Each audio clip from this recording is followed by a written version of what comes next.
Hi, welcome to the Matsunoki Cafe. I'm Shiro, the owner. For those new to my channel, my main content is analyzing the characters from HSR. Recently, I finished analyzing all the playable Jarilo-VI characters. The video you're watching now is a compilation of those videos packaged as one.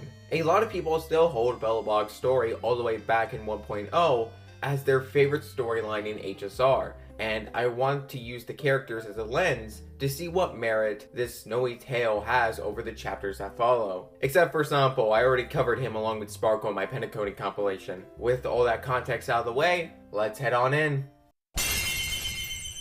Yes, it was intentional that I started covering HSR Belobog characters after doing my video for Zenless's Belobog. I just thought it'd be funny. To start us off on our trek through analyzing Belobog characters, we have the pair of little adventurers, Lynx and Pela. Since Pela has been playable since 1.0, I'll analyze her lore and characterization first. In her sparse appearances throughout the OG Belobog questline, she seems like this no-nonsense, serious and studious type of character. But that's just her persona while on the job. In reality, she's a total nerd. Her fourth character story details how she disguises herself when going to fan meetups for her favorite series of novels, Tale of the Winterlands. Pela tries to keep her hobbies on the down low, stating her only hobby is studying prehistoric Belobog music, when in reality she was in a rock band with Serval and Dunn. We can observe her subtle expression of her interests on her phone case, which features characters from Hoyoverse's Tears of Themis. Pela seems to be a fan of Otome games, and based on what she was watching on said phone during the final closed beta trailer, she seems to be a fan of Yuri as well. Her favorite anime is either Madoka Magica or Ouran Host Club, take your pick. She is described to be a worrywart, based on Serval's line at the end of the Good Night and Sleep Well short story. This would fit with her feeling the need to act super professional all the time and hide her hobbies, as well as how much she has on her plate. Regardless, one of her most commendable attributes is how much of a hard worker she is, being able to balance her work duties and band rehearsals pretty well, all things considered. While Pela is the drummer in Serval's band, her name draws from a real-life Russian singer named Pelagea you know what, I'm putting it on screen, I can't pronounce this to save my life. Pelagia, as a name, is derived from the ancient Greek word pelagos, which means of the sea, which likely explains Pela's blue-centered color palette. Her surname means daughter of Sergei, with Sergei meaning servant. This fits with her occupation as a Silvermane guard. But also the fact her surname makes her the daughter relates to her backstory with her late mother that's explored in her companion mission, with Lynx finding a floppy disk containing all the letters Pela's mother wrote for her baby before she was born. Real talk, that ending to the quest is actually really sweet. I like it. All in all, Pela is a pretty simple character. She acts prim and proper while on the job, but her charm comes from all the fun hobbies and interests she tries to keep under wraps. It's a cute contrast. Honestly, the most complicated thing about Pela is that she's 16 years old. I'm aware Pela's canonical age came as a shock to people. This super smart or super talented child prodigy is a common trope in stories in general, but especially in anime. Before this quest was added in 1.3, the only inkling we had for Pela's age was in her second character story, where she brings up having an honorary bachelor's degree, conferred to students who have not met the minimum age requirement, but have earned enough credits from courses of corresponding majors. I think because Pela's age in comparison to her accomplishments wasn't made overtly apparent, people assumed she was an adult. This is the problem when characters in these games are almost never given concrete ages. We're left to guess how old they are. In the once in a blue moon opportunity we do get confirmed ages, it's for a meme. Her age does raise a few questions in terms of the lore, but I'm not gonna bog down the video's pacing by opening that can of worms, so we're just gonna move on and talk about Lynx now, okay? Lynx is the youngest of the Landau siblings. Her occupation involves exploring the snow plains that lie outside of Belobog, aka the rest of the planet Jarilo-VI.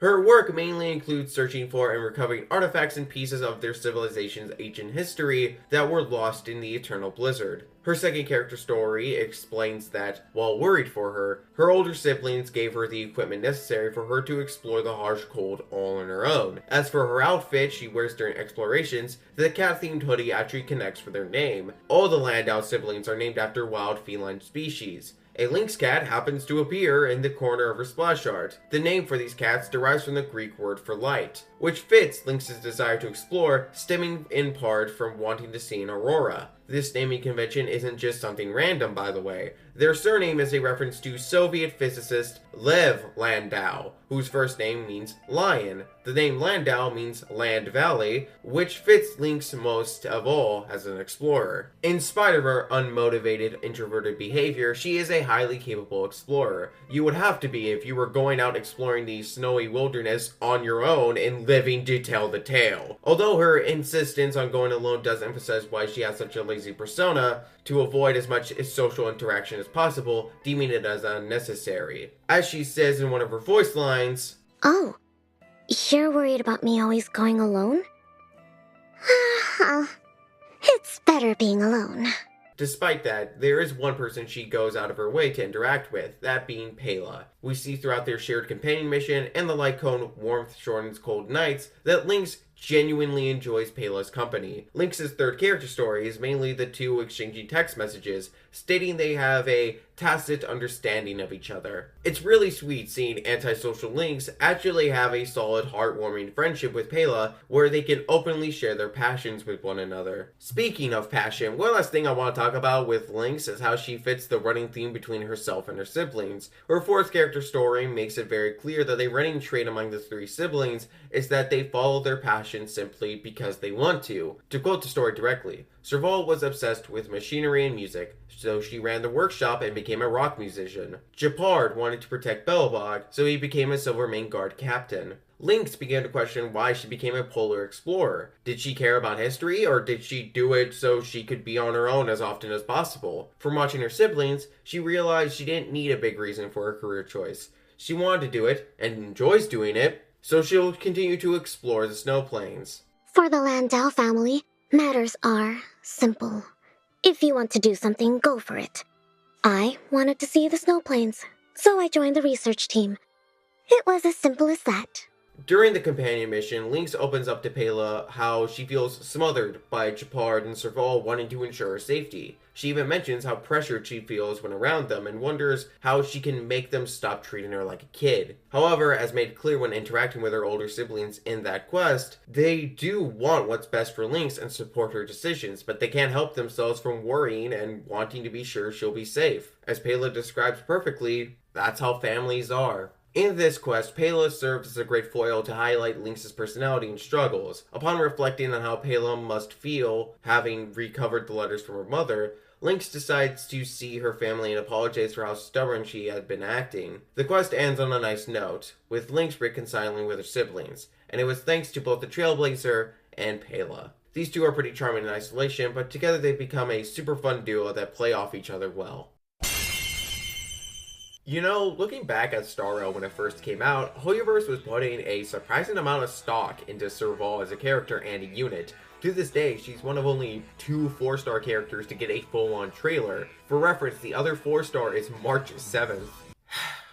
I miss March, guys. And just from a surface level look at her, I can see why she was the 4-star who was hyped up. Her punk rock aesthetic and how it plays into her animations are sick, plus she's got a good design. High school me would have definitely had a fictional crush on Serval. I say this as if I don't think she's hot now. Why does Hoyoverse always go so hard making their electric women? Alright, enough preamble, let's get into the analysis. Don't worry, Yuri fans, we will get to the toxic axes, just let me lay some important groundwork first. Serval is the eldest daughter of the noble Landau family, being the fun-loving and rebellious type of sibling. So rebellious, in fact, that she was disowned by her family. Even when left on her own expenses, she seems to be pretty well off. After all, it's a prominent topic involving her mechanical workshop, Neverwinter, that it doesn't make much profit. Serval often brushes off such questions, stating, "This is just a hobby, dear. I'm not short on money." Serval is also the lead vocalist of a rock band called Mechanical Fever. She will temporarily close her shop so her band can perform right outside. This band was formed between her and a few of her classmates. including the Silvermane Guard done during their days in cadet school. Lynx and Pela are the only members who are still with Serval now, but the band is still going pretty strong. Serval is extremely passionate about music, allegedly spending most of her time in her workshop repairing and improving instruments. She's always had this passion for music, but her noble lifestyle growing up meant she couldn't pursue it to any capacity. Her third story outright states her love for music was rekindled once she left her family behind. Serval has a very strained relationship with her family, mainly her parents, and it's not her fault at all. In the first mission of her and Gepard's companion mission, Time Express, Serval states that she writes to her mother, but not her dad, saying she still doesn't get along with him. Based on Lyko and Landau's choice, particularly the broken vase seen in the illustration, their father was very likely physically abusive, and he was very uptight about their noble status, getting mad at Gepard for interacting with and hearing stories from commoners. Serval would defend her brother when their dad got upset with him, but couldn't muster a rebuttal. Instead, she'd go to bed angry and make a vow to herself. I will be a grown-up one day, and when that day comes, I'll make choices. My own choices.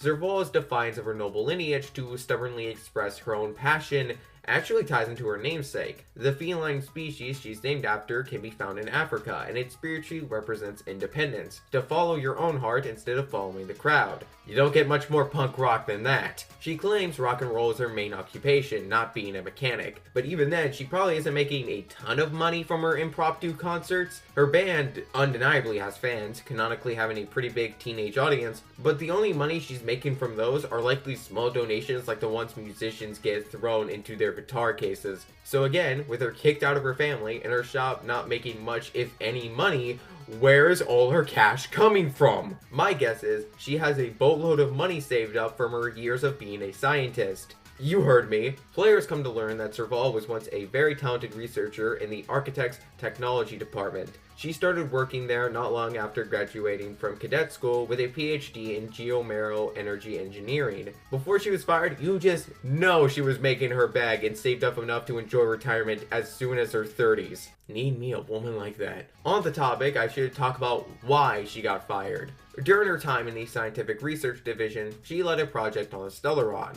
When she asked for permission to have soldiers accompany her to find the Stellaron, Cocolia not only forbade it, but sequestered the lab and detained all the researchers, stating their work was illegal. The Supreme Guardian did this under the influence of the Stellaron. Since then, Serval and Cocolia never spoke to each other. Look, I've had falling out with friends before, and I know media exaggerates things for the sake of entertainment and emphasis, but like, this... All that time we spent together!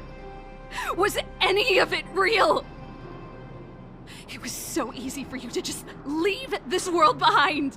Don't you at least owe me an explanation? Look at me, Cocolia.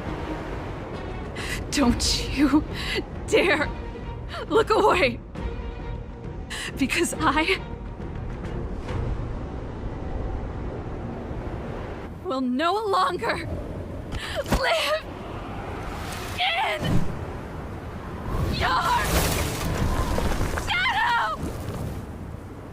Nah, there was way more going on between these two than just friendship. Hell, during the quest Time Express, Serval explains why her guitar case was in Cocolia's office. They spent so much time together and lived in the same dorm, they basically shared everything. So Cocolia ended up keeping a lot of Serval's stuff when she fired her from the Architects. Heck, the guitar she has now was one Cocolia made for her as a birthday present. Hoyoverse did everything except explicitly state they were girlfriends. Historians may call them roommates, but I've seen the light, goddamn. Wow, it really worked out that this is the first video I upload during Pride Month. So, anyway, after a falling out that was basically a breakup, years went by and the events of the Trailblaze quest happened. And even though there was bad blood between them, Serval couldn't help but feel lost after Cocolia's death. Near the start of the companion mission, she considers going on the Astral Express and becoming a nameless. However, Gepard points out that her decision is one purely made out of wanting to run away from her past with Cocolia. I've seen people online give Gepard shit for his inclusion in this quest. When I happen to disagree, I honestly think he was justified to point out his sister's hasteful behavior.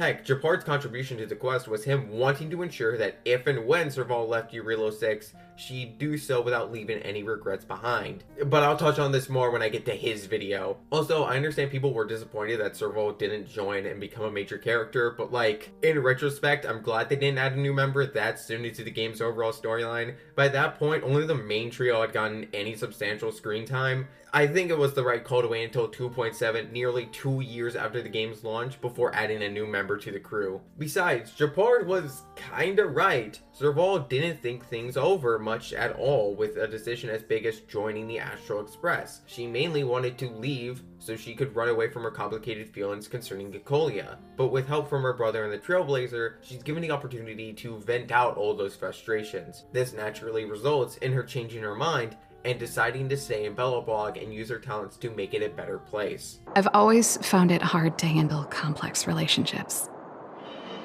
Be it cocolia or my family. The first thought I have when things don't work out is to run away. Starting from today, that's no longer the case. After all, I'm not doing this on my own, right? Right. Serval's character and story serve to teach 2 lessons. One is to follow your passions, regardless of the obstacles in your path. If you feel so strongly about an interest or hobby, pursue it to your heart's content. The other lesson, one told from her companion mission, is to not run away from your problems or your past. If you don't properly confront them, they'll only cause you greater pain and regret in the future. I think the story of Make the World Clamor Light Cone puts this second lesson best. Voice your thoughts so others can come to help. Don't make your heart as cold as this concrete jungle. Make the world clamor. Oh, you thought we were gonna do Gepard next after covering his sisters back to back? Nah, that was a happy coincidence for me spinning a wheel of Jarilo-VI character names to decide the order I went with. I'm not joking, that's really how I decided this. But I ain't complaining because now I'm talking about the character most important to Belobog's story. Arguably the most important character in all of Star Rail. Pitch Dark Hook the Great! Silly bits aside, I was lukewarm on Hook as a character based on how she appeared during the main story, only to take a massive hit in the feels when I played through her companion mission. But before we get to her mission and what it means for her character, we need to take a dive into the lore described in her character stories. Hook is the leader of the Moles, a group she describes as essentially the kid version of Wildfire. As mentioned by Julian during the quest, The Adventurous Moles, the group is named after a series of novels. Alongside playing hide and seek and other games enjoyed by children, they also tend to sneak out of Boulder Town to have adventures in parts of the underworld affected by the Fragmentum. They thankfully manage to come out of those adventures alive, only to get reprimanded by Natasha, who Hook tends to refer to as the Old Witch. On the bright side, Hook isn't totally defenseless when she goes out to places like Rivet Town. Her iron mining claws are called Diggertron. Diggertron used to be a mining machine that Hook found with help from Clara, and so she had it turned into a weapon. That was the first time Hook met Clara, and the two became friends pretty quickly, with Hook giving Clara the position of an honorary member of the Moles. It's funny how there are just as many honorary members of the Moles, such as the Trailblazer and Clara, as there are actual members. Most of those honorary members are just adults that she likes. It's a cute little detail. After all, unlike Wildfire, the Moles aren't a serious group constantly going on important missions. It's just Hook and her friends wanting to go out and have fun in their own ways. I think her character details sum it up pretty nicely. Adults adventure into the Fragmentum, Mr. Sampo adventures on the surface, and patients take their risky adventures seeking treatment from Natasha.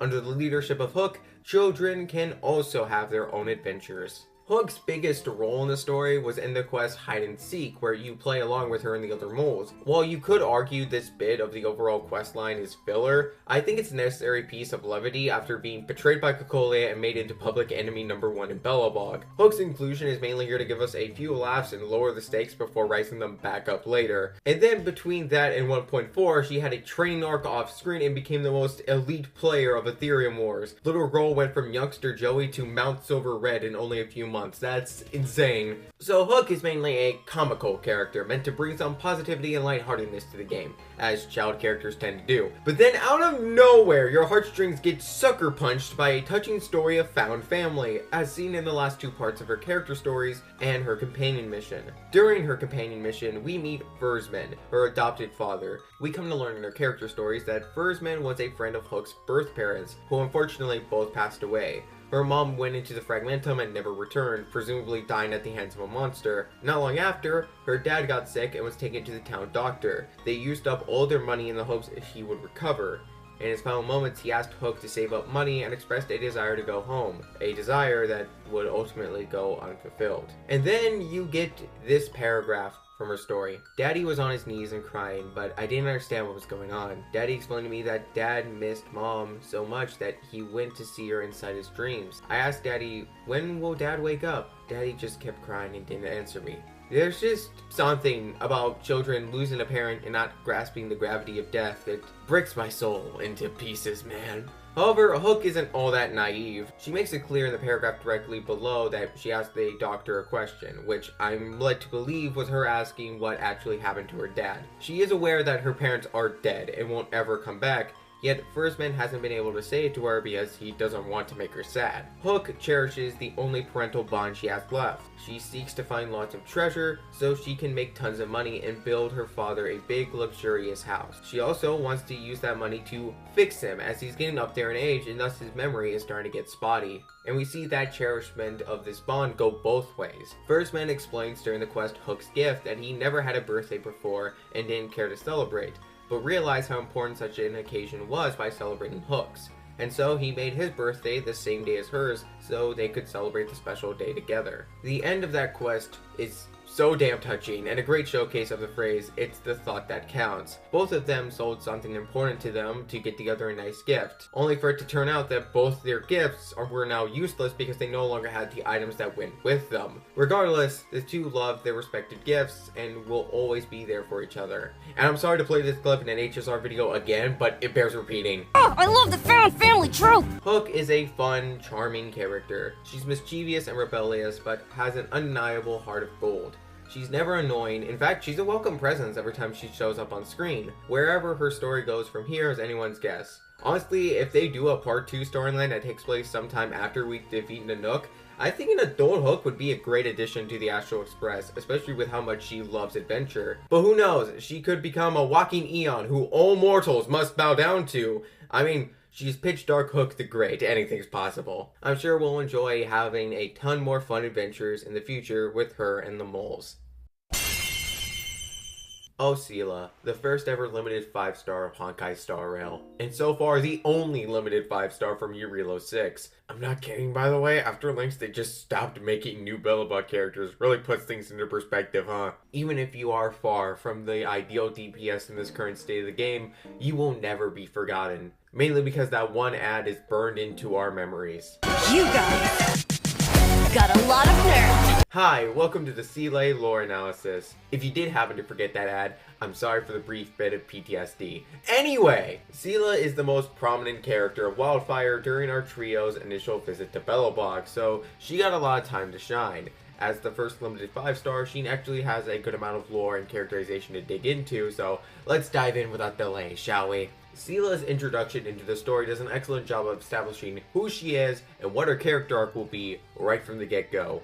She slices up a bullet, and the vagrants immediately run at the sight of her, making it clear that she is seen as very powerful in the underworld. She then tells Sampo to sip it, based "we love Sampo's slander in this house," and then immediately starts beefing with Bronya, condemning her faith in the Silvermane Guards, and mockingly calling her an overworld princess. But even though she has a grudge with Bronya starting out, she still saved her from the bullet. This moment is meant to display that above all else, Seele wants to do good and help people. That's why she's a member of Wildfire to begin with. While we come to learn that Bronya wasn't aware of the full scope of her mother's reign, we can still sympathize with Seele's instinctive animosity for people of the overworld. Back when she was a little kid, Seele would wander around aimlessly day after day, gaining notoriety from the people of Rivettown as a stubborn little rascal. She wouldn't actually stay under the orphanage's roof until Oleg, who was the captain of the Silvermane Guard at the time, found her. He was even the one to give Seele her name. Seele is the German word for soul. This meaning of her name actually explains her butterfly motif. Butterflies are an animal that often represent the concept of souls. This is because the Greek goddess of the soul, Psyche, is depicted as a woman with butterfly wings. Yes, this is the same thing I said in Castorus' video. He copied my whole fucking flow! Word for word, bar for bar! During her childhood, Oleg once brought Seele up to the overworld so she could see what the city of Belobog was like. While she enjoyed her time up there, trying out delicious food and wearing fancy dresses, there was an aspect of the overworlders' general lifestyle that bugged her. Do they know that people down below haven't got enough food to eat? Oleg saw how a look of gloom passed over her tender face. Let's go back, Oleg. I don't want to come back here anymore. From that moment on, Seele saw the conflict between the over and underworld in black and white. The overworlders were spoiled rotten by their privilege, oblivious to how much the underworlders were fighting tooth and nail just to survive. Her third character story paints the picture that injuries and blood became commonplace to her with all the fighting she did as a part of Wildfire. She saw all those beyond the other side of the lockdown as heartless and unsympathetic. That was how she viewed the world. Until a certain gray-haired girl entered her life. Seele's connection to Bronya is important not just to HSR, but to the Honkai franchise as a whole. Bronze Seele is one of the few confirmed pairings in all of Hoyoverse's catalog. While HSR takes a more enemies-to-lovers approach to their bond, HI3 has them be childhood friends who grew up in the same orphanage. They did technically spend time at the same orphanage found in Rivettown, but Cocolia adopted Bronya before she and Seele could have met. Seele in HI3 is typically very meek and well-mannered, a stark contrast to her HSR variant's abrasive demeanor. HSR Seele's personality takes more cues from Seele's darker side born from her stigmata, a sadistic and cutthroat persona known as Veliona. Gotta love the trope of a character with either real or magical DID having a vicious psycho as an alter. HSR Seele is essentially a mix of Seele and Veliona in terms of her characteristics. While she is definitely not the nicest character, she's certainly not as bloodthirsty as Veliona. Her hairstyle is a longer version of what Veliona had, and her Starchasm Nyx battlesuit, but with a bright purple shade to her hair rather than red. In fact, we see how she's basically a mix of both, in her main color here being purple instead of blue or red. This Seele has as much a good heart as any other version of her, it's just that she has a rough shell protecting it. But of course, Bronya is the one to soften those rough edges and expose how good-natured Seele is at her core. In this universe, their enemies-to-lovers bond goes pretty deep, as the two are meant to have a yin and yang dynamic, one from above ground, one from below the surface. One is the prim and proper Supreme Guardian, while the other is a rudely informal commoner who tends to have a hard time socializing. The two complete each other, open themselves to perspectives one couldn't consider without the other's assistance. The last part of Seele's final character story drives this point home, and then they go their separate ways, one stepping into the light, the other into the shadows. One day, they will finally meet again. And maybe kiss a little bit. Okay, I made that last part up, but it totally fits in, don't you think? I put a lot of focus on Seele's connection to Bronya as I did on Seele in isolation, because Bronya is crucial to fully grasping Seele's character. Without her, we would only know her harsh exterior and have little to no inkling of her softer side. Seele would be a lot less enjoyable if she didn't have this dynamic to highlight her better attributes. Bronya is the one to open Seele's eyes and show her that the world isn't as black and white as she once thought. Seele changes a lot for the better thanks to meeting Bronya, and that development is what makes this version of Seele so fun to follow. Gepard Landau, the current captain of the Silvermane Guard. Duty-bound to uphold law and order, he uses his strength to protect the people of Jarilo-VI from the monsters formed by the Fragmentum. Off the clock though, he can be a huge dork. He's charmingly inept at anything that isn't combat related. He's even willing to admit his own faults, such as when he brings up his interest in gardening. I grow flowers. It's just that I'm not very good at it. He also isn't well versed in music. We see in one of his idol animations him trying to hum one of Serval's songs. Funnily enough, the same one she hums in one of her idols, but he's off tune with it. He then gets embarrassed and face palms when he catches himself doing it. Those faults serve as a nice contrast to their no-nonsense demeanor he carries as the captain. His character arc during the story of Belobog is one common to paladin-type characters. When we first meet him, he attacks us due to suspecting we're affiliated with Sampo. After clearing things up with him, he apologizes and acts much more friendly. However, as soon as Cocolia puts bounties on our heads, Gepard just as quickly switches back to condemning and suspecting us. All this is meant to demonstrate he is highly loyal to the Supreme Guardian and almost instinctively puts a ton of stock in her word. However, Serval helps the gang reach Gepard and make him acknowledge the truth of the situation, that Cocolia is the villain. When he learns that Bronya is on their side, he finally relents and steps out of the way, finally placing his trust in us. We then get this bit of dialogue that serves to summarize his character development. For the Silvermane Guards, the Guardian's orders are paramount and absolute. But there is something of equal importance in the oath we take. The people of Belobog. If we lose the people, we lose the reason for our existence. Our fight with the Fragmentum monsters is for the sake of preservation. But our fight with you? I fail to see the purpose. After Cocolia is defeated and Bronya becomes the new Supreme Guardian, we see Gepard and the Silvermane Guard try to defend Boulder Town from Topaz's forces. After the lockdown was lifted, Gepard's duty as captain meant protecting the underworld as much as the overworld. It's an understated moment that shows that he now recognizes the underworld folks as people he must safeguard. His character stories go a bit deeper into his conflict of following the law to the letter while also wanting to do good. In his first character story, it's established that when he was promoted to captain, he originally maintained his position as the rear guard. However, Cocolia suddenly moved him to the front lines. He briefly wondered why she made that decision, but pushed the question aside to focus on the matters right in front of him. In a position as high as his, he served as a role model for all of Belobog, one that couldn't show weakness. His second story has him return from a battle with the few other soldiers who survived. At the award ceremony, he was given the decorated gauntlet he wears on his right arm. How many of his comrades' lives have been exchanged for such a glorious medal? He forces himself not to think about it. For now, he can only meet the expectations of the Supreme Guardian and all of Belobog with a smile, because this is what a loyal soldier must do. A role as important as the Silvermane Guard captain was a heavy weight on his heart. He couldn't afford to display grief or anxiety, otherwise it would look bad on the architects as a whole. In his third character story, he has a conversation with Serval that carries the same moral as the dialogue from the main story scene I played earlier. Serval asks Gepard what he would do if Cocolia ordered him to turn against the people of Belobog. After initially dismissing the question under the belief Cocolia would never do such a thing, he ultimately stated that he would choose to protect the people in a heartbeat. A statement he does follow through on in the main story. His fourth story then further emphasizes this aspect of his character. Once again, he dismisses his inquisitive thoughts on Cocolia's behavior, but before going into battle, he wonders what he should think about all the soldiers potentially charging right towards their deaths. And just as a quick aside that will wrap back around to this story, during the War Dance event, Gepard gives Luka a piece of advice. From my experience, a person's inner voices make far too much noise, especially so during safe and quiet moments.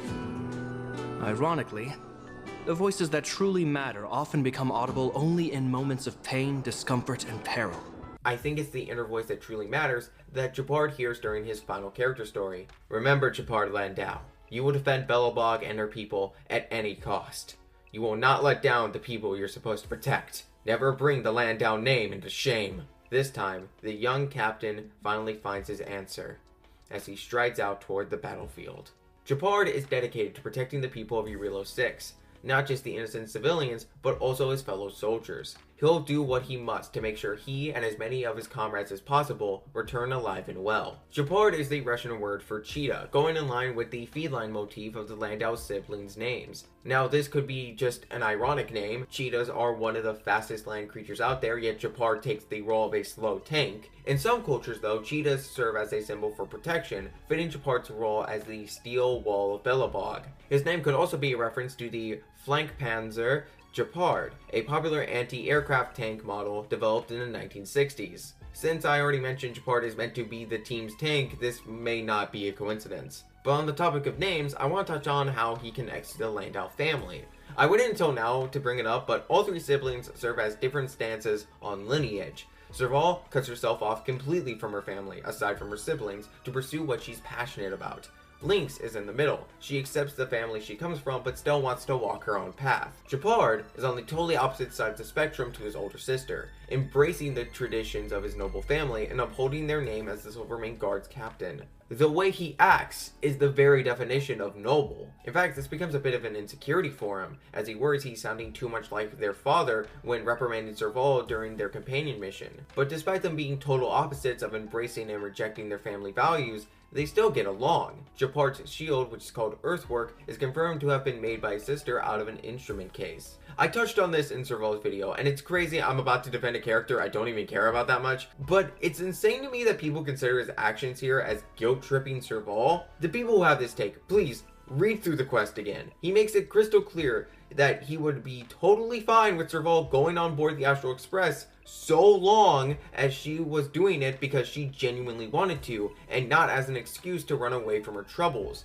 Bro just wanted to make sure his sister would be mentally healthy, and y'all call that gaslighting. You can't win with this fucking fan base, man. To be honest with you, I'm rather indifferent to Gepard. For me personally, he feels a little bland. There isn't enough to really set him apart from the general archetype he comes from. But I can see why he's likable. I totally understand why he'd be someone's favorite HSR character, even if he isn't mine. That's the fun of this project, of covering every single HSR character. Even if I'm still not a big fan of Gepard, I gained a better appreciation for his character through writing this analysis of him.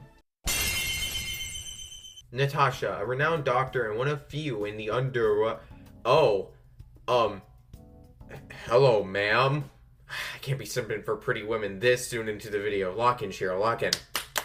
Okay, let's try this again. Natasha, a renowned doctor and one of few to be found in the underworld, as revealed in the quest to rot or to burn, she's the true leader of Wildfire, with Oleg only acting as the head of the group in her stead. She also doubled as a caregiver for orphaned children during her early years as an underworld doctor. The orphanage in Rivertown that Bronya and Seele originate from, yeah, Natasha was the lady running that orphanage before the town was abandoned. She also received high marks in her combat performance during her time studying at the Belobog College of Medicine. I'm just reading her resume at this point. Seriously, what can't she do? Her aptitude in multiple fields is important to establish up front. She's the true brains behind the underworld's replacement for the Silvermane Guards, as well as the lead physician in Boulder Town. Her many skills prove she's more than qualified for such critical positions, and her looking after children even after moving to Boulder Town proves that her kind and caring demeanor is as authentic as the pragmatic side that comes out if and when she has to join the battlefield. Her love for the people around her is exactly why she stayed in the underworld and started Wildfire. Her third character story is a letter she wrote to her parents, letting them know that she wouldn't move back to the overworld before the lockdown separated the two sides of Jarilo-VI.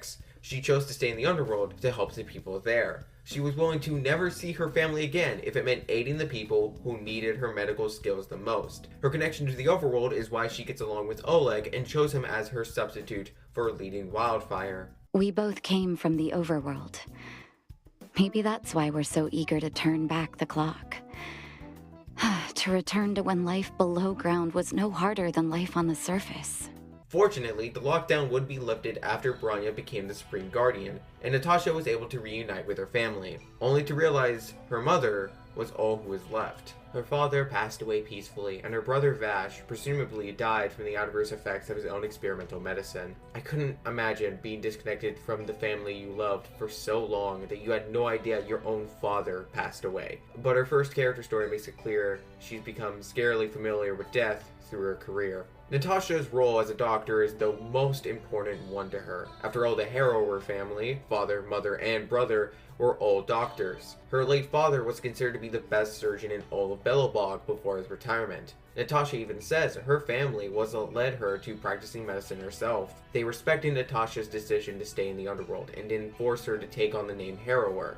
They allowed her to be just Natasha. Speaking of her name, Natasha is a Russian form of the name Natalie, a name that means Christmas Day. The meaning of her name may be why her ultimate involves her opening a box of gifts that rain down to heal the party. But her name goes deeper than just its meaning. That's right, y'all, we got another variant on our hands. Natasha is based off the Honkai and Beck third character, Raven. Not only do they have the same birth name, hair, and eye colors, both were directors of an orphanage, taking in multiple children to care for them. Raven also had a brother, though hers was blood related. He may have passed away, but she keeps her memory of him close to her heart. On the topic, let's turn back to HSR Natasha and her connection to her brother Vash. Vash and Natasha were both doctors who performed their duties with the intention to help people survive. But the dividing line between them was their methods. Vash is if Natasha went too far in her role as a doctor. At one point, he worked as an underground doctor alongside his sister. However, his true purpose for doing so was to find test subjects for the medicine he was developing,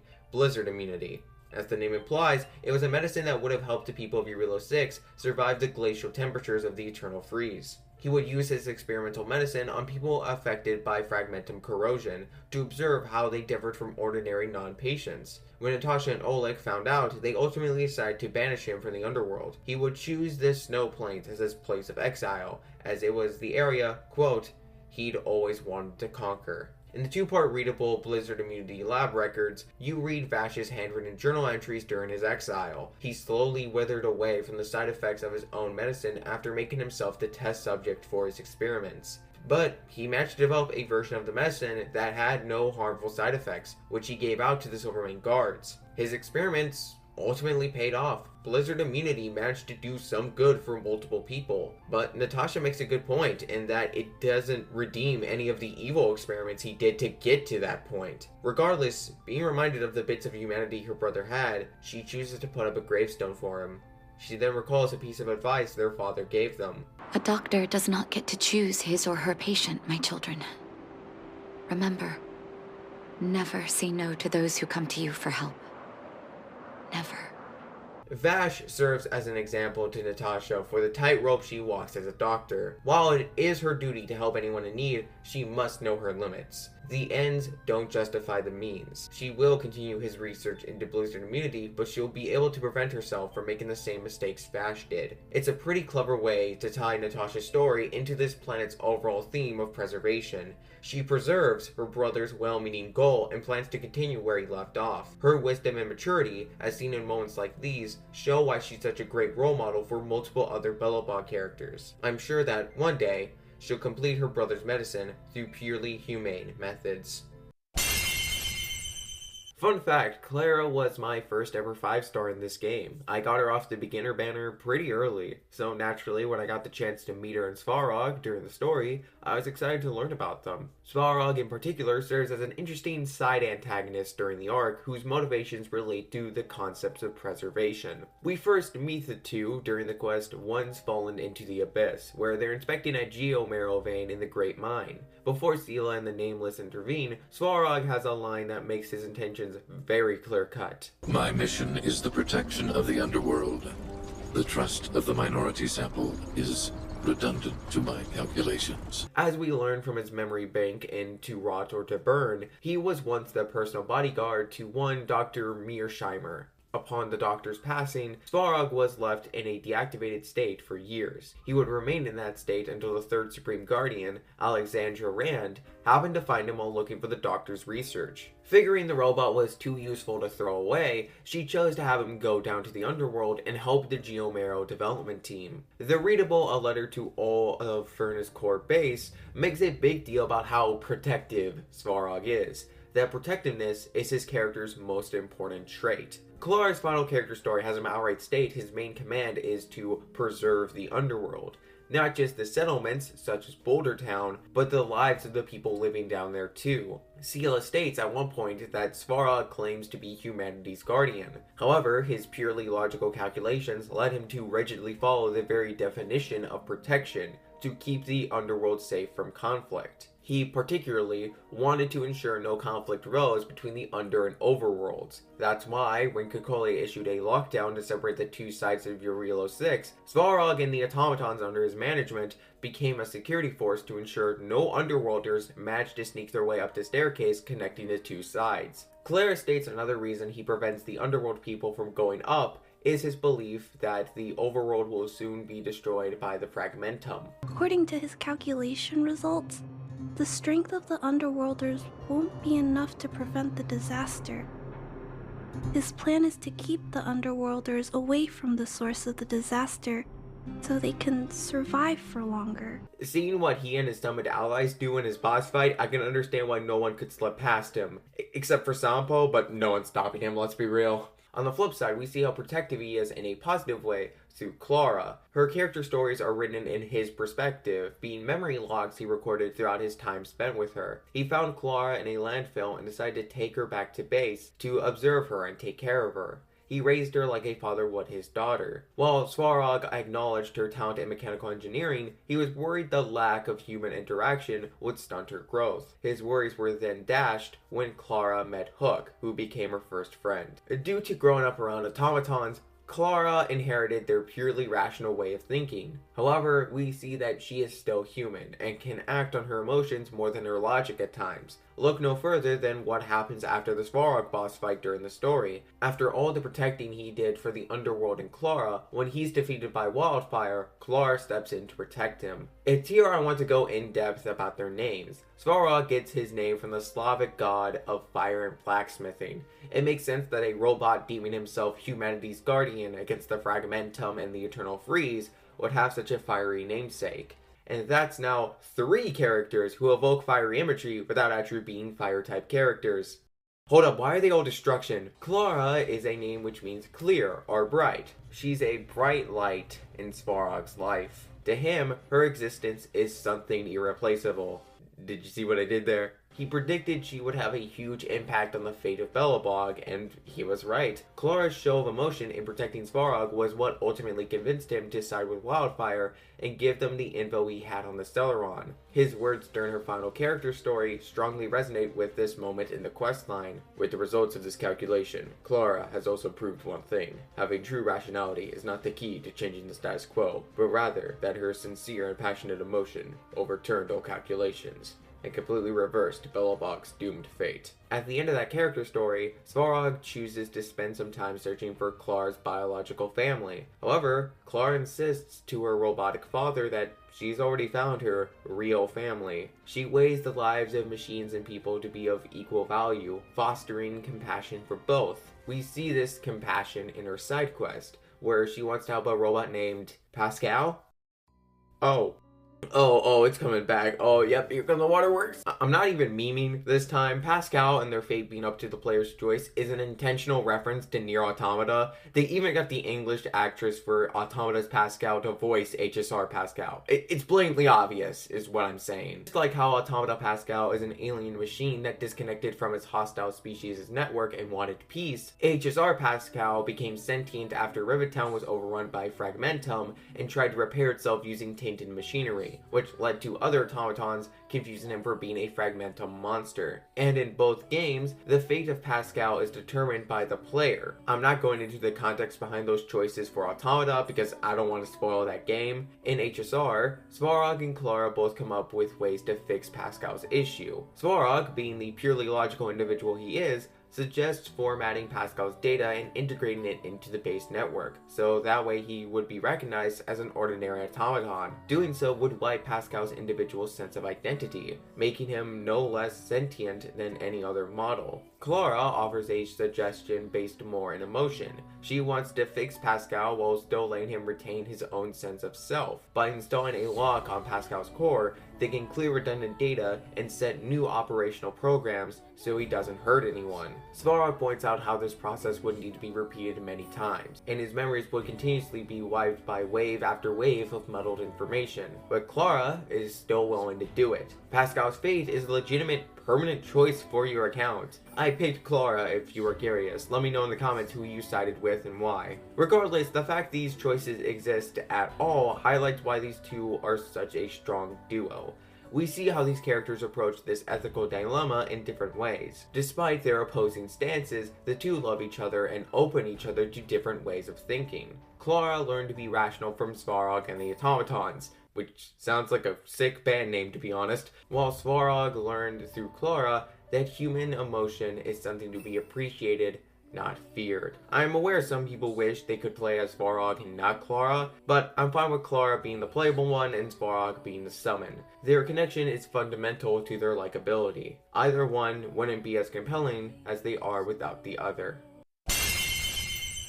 When Luka first dropped in 1.2, God, I feel so old saying that, he only had his companion mission going for him when it came to screen time. But whoever had stocks on him back then made the right investment, because the War Dance event in 2.5 gave this boxing champion the limelight he so deserved. The English voice actor for Luka streamed his playthrough of the event, and the words "new pro tag" in the thumbnail aren't totally unfounded. He was pretty much the MC of the War Dance. His general characterization goes in line with the personality of a typical shonen lead. He's energetic to a hyperactive degree, bright-eyed and cheerful. He may not be the smartest person around, but he makes up for it with a big heart and being talented in a specific subject. In the War Dance, he's an underdog who had to work and train super hard to rise up the ranks. He's Asta, basically. He's HSR Asta. Shut up, you know what I meant. As we see in his companion mission, he gets along well with children, being an honorary member of the Moles. The fact he goes along with Hook's antics and calls her Pitch Dark Hook the Great is super cute. I love how much of a big brother Luka is. He acts as a role model for these children, someone to look up to. To go one step further, he's someone people of all ages in the underworld can look up to. Luka is the Russian equivalent to Lucas, a name which means a light. His name ties into his desire to be a beacon of hope for people. We see this desire influence his actions in his character stories. When he was a boy, he would help his father out with blacksmithing. Oleg would come by the shop and notice Luka's talents, and thus offered him a spot in Wildfire as a frontline fighter against the Fragmentum. However, during one of those fights, he came face to face with the cruel horrors of battle. He noticed a little boy in danger and ran to save him from a monster. Before the monster was killed by a stray bullet, it sliced off Luka's right arm. Luka didn't mind that he lost his limb, though, as what mattered was he saved the kid. Bro really is just younger Shanks. Oh my god, is that why he's a redhead? I really need to catch up on One Piece just so I can expand on my list of references. I stopped reading after Wano because I wanted to binge Egghead when it was done and I just haven't gotten around to it. Sorry, I got sidetracked. Where was I? Oh, right. His wish to protect people is what ties him in with the planet's overall theme of preservation. He even admits to Oleg in his final character story that he doesn't even enjoy fighting. So why does he fight? Well, to quote Luka, "As long as there are still bad people in this world, and as long as there are still good people I need to protect, then I will keep on fighting." However, Luka is not only fighting for his own desire. As made clear at the end of his companion mission, his behavior and actions throughout the quest were done to replicate the wishes of a girl named Margie. She was a fan of Luka who wanted to become a boxing champion just like him, but passed away from an illness before she could do so. Luka's companion mission is him trying to realize the dreams she left behind. Margie and the quest's name are actually references to the movie $1 Million Baby. We follow a woman named Maggie as she tries to rise up the ranks in women's boxing. However, an accident during a boxing match leaves her quadriplegic, ending her career before it could truly begin. Her coach gives her a boxing robe that has the phrase "Mo Cushle" written on it, a misspelling of an Irish phrase meaning "my darling" and "my blood." Margie's death really impacted Luka. She expressed in her letter that she believed Mr. Luka would support her to the end, and that's exactly what he does. He achieved everything she wanted to do. Even if he didn't beat Svarog, he was able to make the robot acknowledge his strength, just like Margie dreamed of. That's why getting beaten by Svarog didn't hit him as hard as when he lost to Boot Hill. That time, Luka was full on defeated, and in such a crushing way too. His world and his confidence came tumbling down all at once. What was all his hard work for if there would always be battles he could never win? But in comes Mr. Tail to the rescue. Tail describes life as a fight in the ring you're bound to lose. But after helping him look at Margie's short life from a different angle, Tail Tail tells, oh fuck, why did I write it like this? Tail tells Luka that every person can dictate the rules of winning and losing in life. Luka believes that every day Margie survived in spite of her illness was a victory she earned. And with his confidence burning as bright as ever, he can now go into a fight feeling that every punch he throws is a little victory in and of itself. To drive the point home, Luka doesn't truly defeat Yongqing and win the war dance, at least by traditional measures. Winning and losing are part of any match. But I gave it my all, and I did it! I kept throwing punches, punch after punch, until the very end. When I go back to Belobog, there will be another fight waiting for me in the future, and many more battles to come.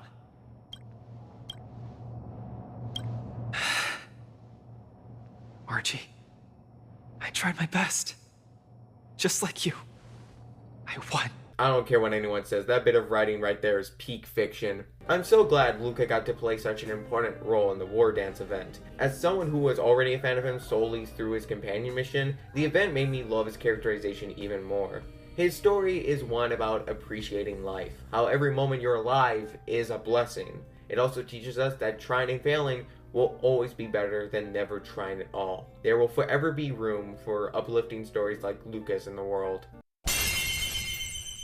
I want to remind everyone, I spun a wheel of names to decide the order I went in when covering Jarilo-VI characters. It's a big coincidence that we happen to end up with Bronya as the final character of this lineup, but I ain't complaining. She's the perfect character to cap off this set of videos. Bronya is the central character to both of the Jarilo-VI storylines we've gotten so far. In the initial storyline, the Nameless Trio help her through her arc of disillusion in her mother's reign. And in the continuance quest, she's faced with a dilemma about how to deal with the planet's debt. We see the seeds for her development be planted in her introductory scene. She's questioning Cocolia's actions, only to be shot down as soon as we arrive. Once her mother tells her to leave, she relents and excuses herself. Bronya's role is accentuated by how many characters play off her characterization. I mentioned in Seele's video how she and Bronya are foils to each other, but there are other characters involved in both Belobog plots whose own stories and involvement help to highlight certain aspects of Bronya. For example, you can see her bond with Cocolia paralleled in Clara and Svarog.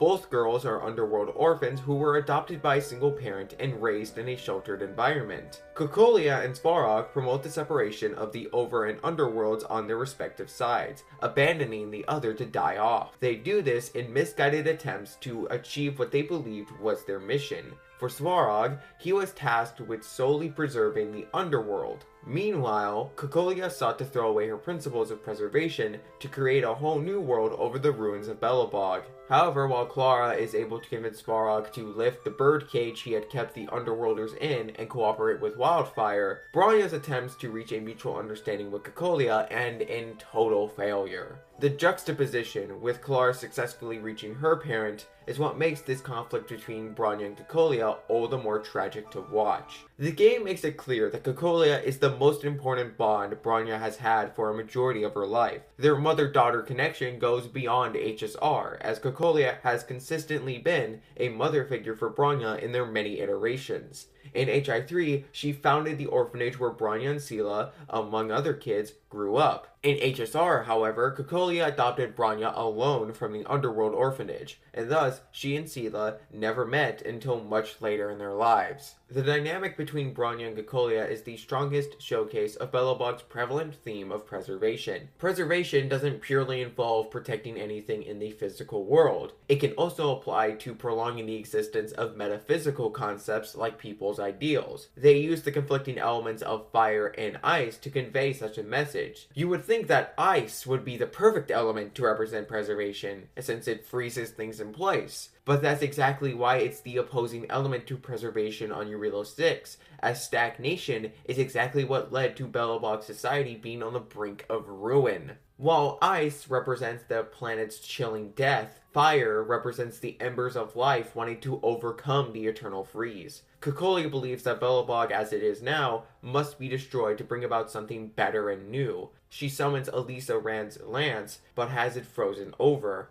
After the Trailblazer gets shish kebabbed, they talk to the combined will of every Supreme Guardian before Cocolia. They initially are ready to give up, figuring they can't stop their home from withering away. But the Trailblazer has this dialogue option: then let others carry on the will of preservation. That resolve to truly carry on, to preserve the Supreme Guardian's wishes, is what catches Clepod's gaze and sets the lands ablaze. But Shiro, what does all this have to do with Bronya? I'm getting to that right now. I would argue the song Wildfire is sung from Bronya's perspective. The lyrics are her speaking and fighting on behalf of the unanimous wish of every person on Jarilo-VI, whether they be from above or below the surface. This song and this battle was her first time truly taking on the role of Supreme Guardian. Taking the royal we into account, the song makes sense from this viewpoint. We have something to declare. We'll be prepared. We've made a choice. Bronya's name even works with this theme of preservation. The name Bronya means armor in Russian. A different spelling of the name with an I instead of a Y is a diminutive of the Polish name Bronisława, meaning glorious protection. But of course, when talking about her name, we need to talk about where she got it from. Bronya Rand is a variant of one of the most recurring characters throughout the Honkai franchise. In Honkai Impact 3rd, Bronya Zacic is one of the three main leads of its story's first part. These two Bronyas are very different in a lot of ways. HI3 Bronya is very deadpan, almost robotic in her lack of emotion, and acts much older than she appears due to the trauma she faced. HSR Bronya, by contrast, is much more emotionally expressive, and her naivety of the conflict between the two sides of Jarilo-VI is a flaw that she grows out of during the first questline. One thing both versions of Bronya have in common is how dedicated they are to the people they care about, to the point they are willing to risk life and limb to help them in some way. In HI3, Seele got trapped in the Sea of Quanta, and Bronya spent multiple years looking for a way to get her back. And when she did, she willingly sacrificed herself to ensure that Seele got out and returned to the real world. In HSR, Bronya's sense of responsibility is heightened than any other version of her, as now she cares about everyone on her planet. We see what the role of Supreme Guardian means to Bronya when she gives up a precious metal to a kid named Eric as an exchange, asking him to promise her to never steal again. When Seele asks why Bronya did such a thing, Bronya says something that proves how she's fit to be a leader. From a young age, my mother taught me to be forgiving and to preserve the goodwill in people's hearts.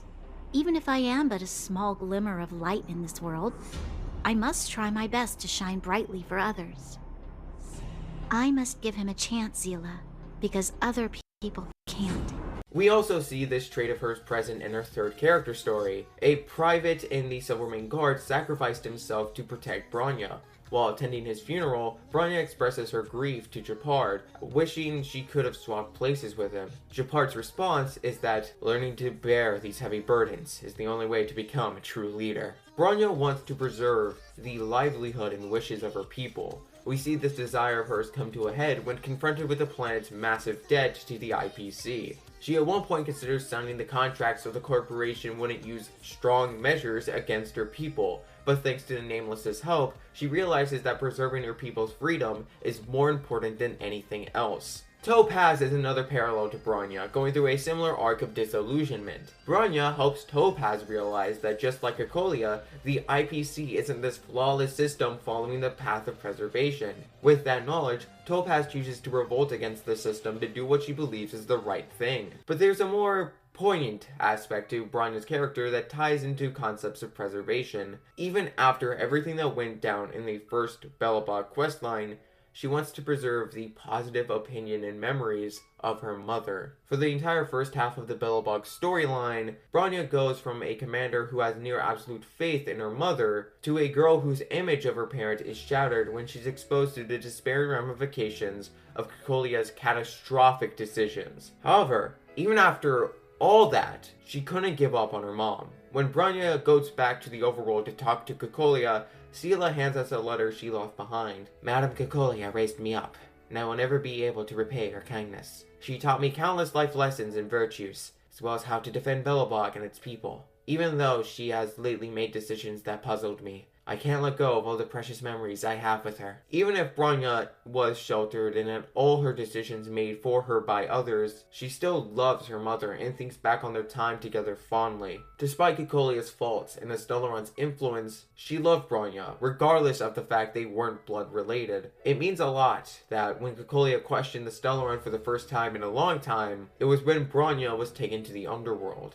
Cocolia may have given in to the Stellaron and been driven mad, and definitely wasn't the perfect mother, but you'd be lying if you said she didn't love Bronya. Besides, she's a lot better than other fictional moms, I'll say that much. That's why Bronya chose to lie to the people of Belobog to give them hope and allow them to continue trusting the role of Supreme Guardian. She has her people believe Cocolia sacrificed herself to destroy the Stellaron. It's a lie stemming from Bronya wanting to preserve her belief in her mother, that she was a good woman who was tempted down the wrong path, and a mother deserving of love from her daughter. Bronya is a kind soul who wishes to preserve the fire of her planet's people and their desire, to keep it burning as bright as ever. Through her choice to stand up for them against her mother, she proved she had what it takes to lead her people and unite them under one banner. The perfect encapsulation of preservation and harmony. This first chapter of HSR was as good as it was because they nailed the most important element. Bronya is the thread that connects all of Belobog's narrative and symbolic storytelling into a cohesive whole greater than the sum of its parts.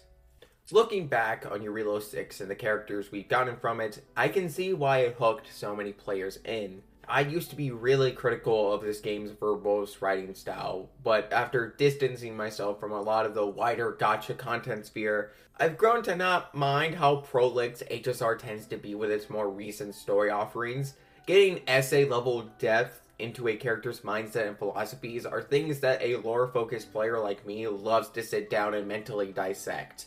Although, I totally understand that's not everyone's cup of tea. Even if I look back on patches like 3.0 a bit nicer now than I did when they debuted, I still prefer how 3.4 kept things nicely concise with their lore drops and plot beats, as well as spiced things up on the visual side of things. While you can see the seeds of HSR stretching out the word count in some portions of 1.0, the original Belobog story stays simple and to the point. That's its greatest boon in grabbing the player's attention. Now, I'm going to go on a brief tangent, but I ask that you stick with me. I promise it will be important to the point I want to make. I don't think I've mentioned it outside of a couple jokes and much older videos. I'm a fan of JoJo's Bizarre Adventure. Its creator, Hirohiko Araki, has been a big inspiration for me as an author who has self-published his own books. Please buy them if you have the money to spare, link in the description. I even bought Araki's book, Manga in Theory and Practice. I happened to be rereading some portions while drafting these analyses, and there was a quote from the book that caught my eye. For context, Araki says there's 4 fundamentals to creating manga: characters, story, setting, and themes. The quote I'm about to read is from page 167. It's the theme that unifies and connects the characters, setting, and story. This isn't limited to manga, but applies to movies, novels, and television shows alike. Any superior work is backed up by a strong theme. The first Belobog storyline in HSR is a great example of how the many plot elements can lead to a cohesive whole through an underlying theme. In storylines that follow, the path-related themes tend to be muddled a bit by the sheer complexities of the narratives and the multitude of concurrent plot elements present throughout. Don't get me wrong, I enjoyed Penacony, and I'm currently enjoying Amphorius, but I do think the major themes get a little lost in the sauce when the writers focus on extraneous details. The relative simplicity of Jarilo-VI results in the themes of preservation resonating a lot clearer. I still personally prefer Penacony because of the stronger focus on characters, and Sunday being a more interesting antagonist than Cocolia. However, the strong thematic storytelling really elevates Belobog's narrative. It showcases how preservation is not purely protecting something in a physical sense, preserving the dreams of your loved ones, preserving people's will to keep living, and to protect their ability to hope for something better. It's a touching story that makes a case for how, with a strong collective desire, humanity can overcome any obstacle.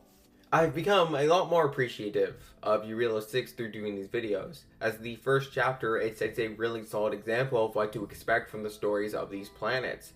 Fun characters, interesting set pieces, a pretty compelling story, and a strong theme that wraps it all together into a nice bow. 2 years after the game's launch, and it still holds up well. That's the mark of a great story.